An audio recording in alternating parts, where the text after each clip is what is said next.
Како е сега? Дечки, сега сме готови. Сенката се враќа, сега сме навистина готови.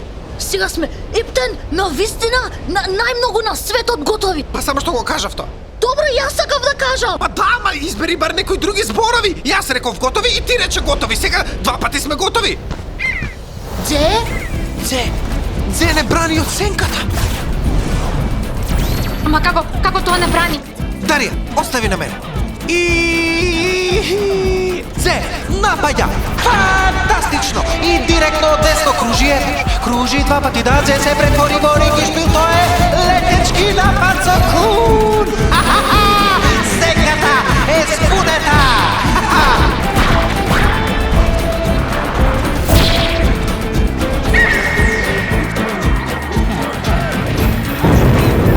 Не, очигледно сенката не е ни толку збунета. Дзе е во опасност. Во опасност? Дзе, врати се одма! Не можам да поверувам дека тука ќе заврши нашата авантура. А толку близко бевме да го пронајдеме буквождарот.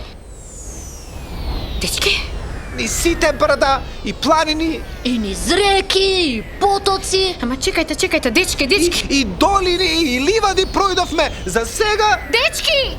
Слушате? Што е тоа? нешто жолто. Стапче?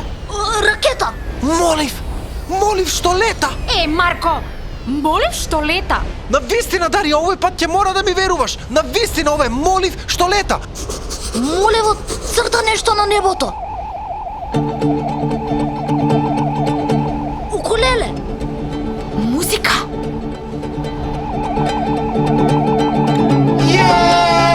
Готово е!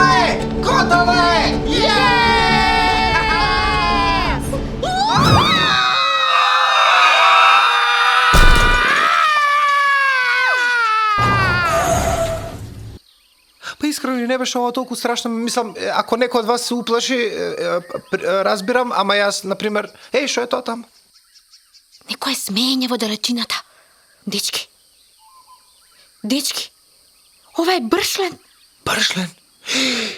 Зад бршлените живее оној кој ги крие буквите. Билјарката ни кажа дека бршлените обожаваат тајни.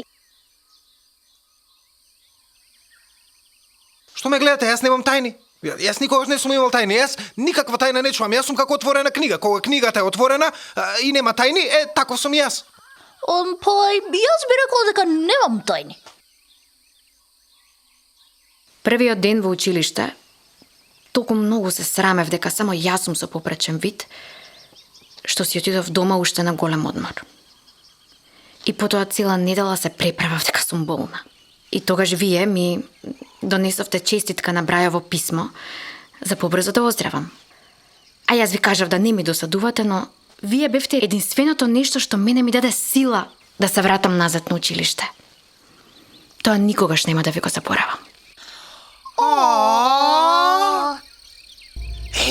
Дечки, видете, бршленот се повлекува. Дарија, ти текнува кога ми беше тешко, се сеќаваш дека ти ми кажа да пишувам? Па тогаш напишав една песна за тоа колку многу ја сакам музиката. Се сеќаваш? Се сеќавам. Па песната беше зашто мислам дека малку бев, а можеби и уште малку сум, можеби па и не толку малку, можеби и многу.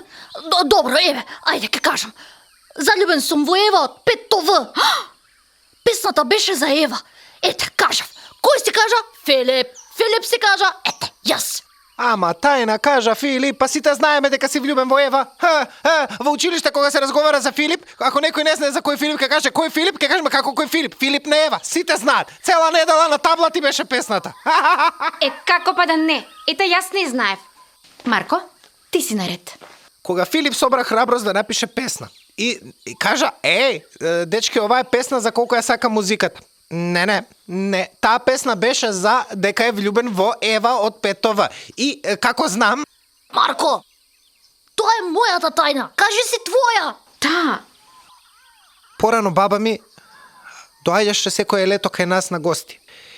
И сега веќе некое време таа не може да доаѓа И така почнавме да си пишуваме и си пишувавме со месеци и дента кога ги снема буквите, јас во тој момент и пишував писмо на баба ми. И сега, ако јас не го одговорам, таа ќе мисли дека сум ја заборавил. А тоа не е точно. И затоа јас морам да го завршам тоа писмо. За баба!